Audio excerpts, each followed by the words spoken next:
Hello everyone. So today we're going to figure out how to find the minimum and maximum of a quadratic model by hand. So that's not using a calculator. So we're going to start here. I have a quadratic here that's unsimplified. So we want to find the simplified version of it, which can be given by this equation, ax squared plus bx plus c. So we have this equation here. This is the sort of guide to all of this equation. So the way that I put it in the model was sort of like, or the guide that I have is sort of like each different value, A, B, and C, is like a different type of fruit. A could be an apple, B could be a banana, and C could be like a pear. So we can sort of look at it here. We've got our C values, which are the normal numbers like this and this and this. We've got our B value, which is numbers with just an x, not an x squared. And then we've got our A value, which is values that are x squared, with an x squared. So let's just count them all up. So we've got a positive 5, we have a negative 2, and a negative 1. So if we're going to subtract the 2 from the 5, that's going to give us a 3, and then 3 minus 1 is 2. Then we have a B value here, so we've got a 7x, and we've got a 3x. So we're going to just add those numbers up, which is 10x. And then if we've got the x squares here for the a, we've got positive 10x squared and a negative 2x squared. So that is 8x squared for that value. So now we've got the simplified equation here. We just have to take these values and plug it into here. So we've got f of x is equal to positive 8x squared plus 10x plus 2. Okay, now, so if we're going to find the minimum and maximum of this quadratic, we sort of first have to think about what a quadratic written out actually is. A quadratic is a parabola. So a positive parabola here looks like this, and that would be denoted with this positive here. So this is a positive parabola. And you notice that these arrows indicate that this parabola will go on forever in the positive direction. So we have an infinity up here. But then the minimum here is our vertex. That's the lowest point on the parabola. So this is our minimum. So we're going to be solving for the minimum in this scenario. But if we were given a negative quadratic, then the parabola would look something like this, with it going down forever in the negative direction. So we'd have negative infinity as our minimum, and then our positive, or our maximum, would be the vertex here. So that would be if we were solving for a negative quadratic, which we're not, but obviously it's pretty simplistic to understand how you do that. So the way that we do this is we first have to solve for the x here in the quadratic, which is given by this equation, x equals negative b over 2a. So we use the same exact variables here as you'd imagine with this equation to find the x value, which is a is the a and b is the b. So in this scenario, we have x is equal to negative 10 over 2 of 8. So then we just have to multiply this and simplify it. So that is negative 10 over 16, and then obviously that is negative 5 over 8. So that's our simplified version of our x value. So we found the x of the vertex of this quadratic. However, we need to find the y because the minimum and maximum are obviously y values in a quadratic. So in order to find that, we have a really handy equation that we made up here by simplifying the aforementioned quadratic. So we have f of negative 5 over 8 is equal to 8 of negative 5 over 8 squared plus 10 of negative 5 over 8 plus 2. So now we just have to simplify this. So we have f of negative 5 over 8 here. And we're going to just multiply these out. So we have 8, and then this becomes 25 over 64. Then this becomes 10. I'm not going to do this one right now. We'll do this next whenever we're multiplying into it, plus 2. So now we have this. We're going to multiply in the 8 here. So this is equal to 200 over 64. This is equal to negative 50 over 8. And then this is equal to positive 2. Now, if we're going to add these fractions, we need a common denominator here. And fortunately, you can divide 200 by 8, so our common denominator here is going to be 8. So we have f of negative 5 over 8, and that's equal to 25 over 8 minus 50 over 8. This is already there. Plus, and we just have to multiply 2 by 8 here, so we have 16 over 8. So now we just need to simplify this, so we have f of negative 5 over 8, and we have a 41 over 8 if we combine these two positive terms. So we have 41 over 8, and then that's minus 50 over 8. So then we have an f of x, a y value for the vertex of negative 9 over 8.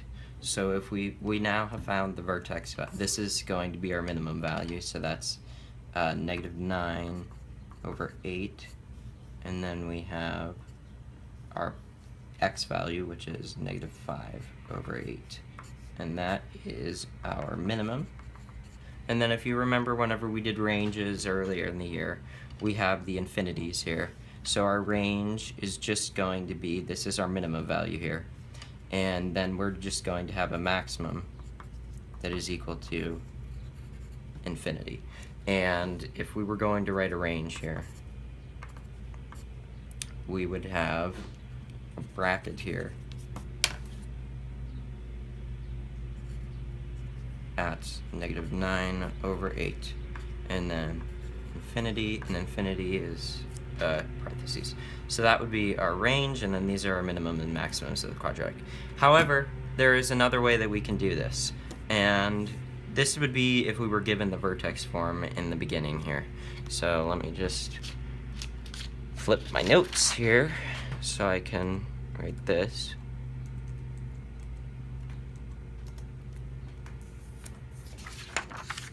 So we need to write down the quadratic first.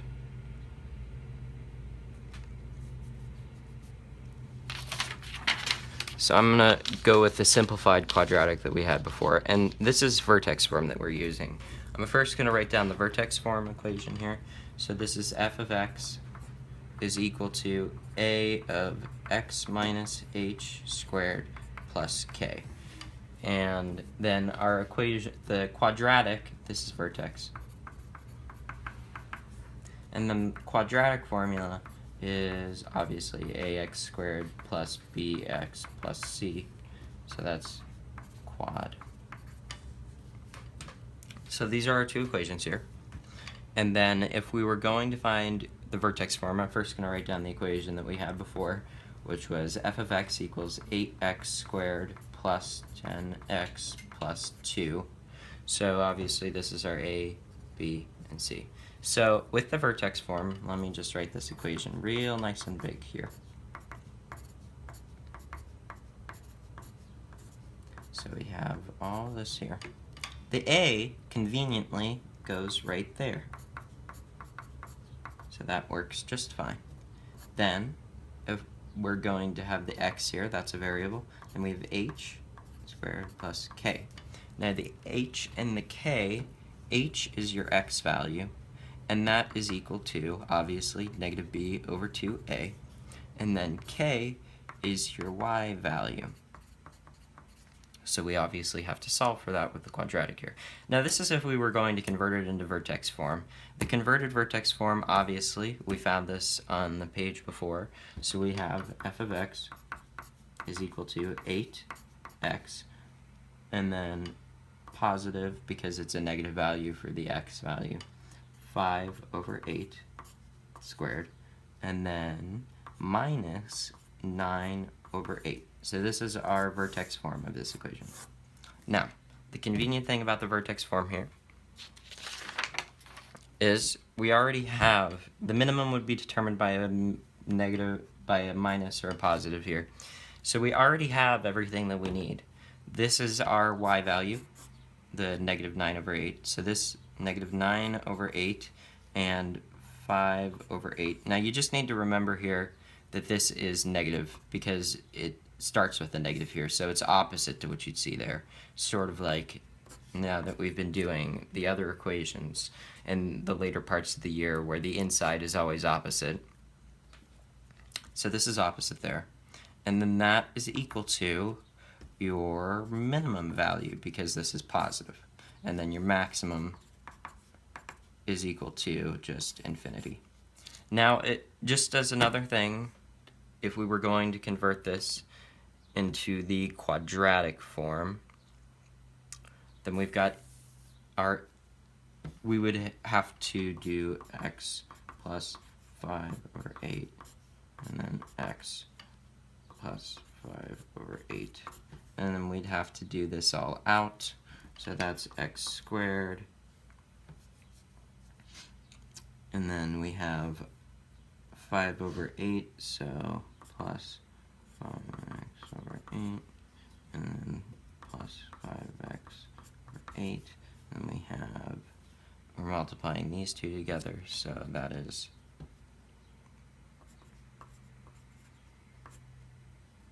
over 64, I believe. Yeah, that would be right. So then we have this, and then we need to multiply by the 8. And once we do that, we end up with 8x squared. We want to combine these two. So this is 10x over 8, or 5x over 4. So plus 5x over 4. And then this is plus 20. Obviously, I didn't multiply that by the 8. If I was going to do that, then that would be 40x over 4. Should look familiar. 40x over 4 if I multiplied by the 8 there. And then we've got 25 over 64, which if I was going to multiply by 8, that's 200 over 64. So then 200 over 64 is equal to, well, we'll just keep it in that form there. And then I just need to multiply 9 here by 8, which is 72 here. So we take this value here at the end and we subtract it. So we have 72 over 64. So if we're going to do 200 minus 72, and that is equal to 128 over 4. So we've got 8x squared plus 40x over 4, which is obviously equal to 10x. And then we've got this here, which is 128 plus 128 over 64. Now obviously, 64 times 64 times 2 is equal to 128. So we're going to simplify this here. So if we simplify this here, we end up with 8x, well, f of x is equal to 8x, and then 40 divided by 4 is 10x. And then this is plus 2. Now that should look familiar as it's right up here. So that's how we convert vertex form into quadratic. So you can go back and forth. Obviously, if you're gifted with a vertex form, I'd go with that because that is your best possible way of finding it. So if you get vertex form, then this is your y value, and then this is your x value. That's obviously opposite. So you end up with that for your minimum, and then your maximum is infinity. Obviously, if it was a negative value here, this would be your maximum, and that would be your minimum.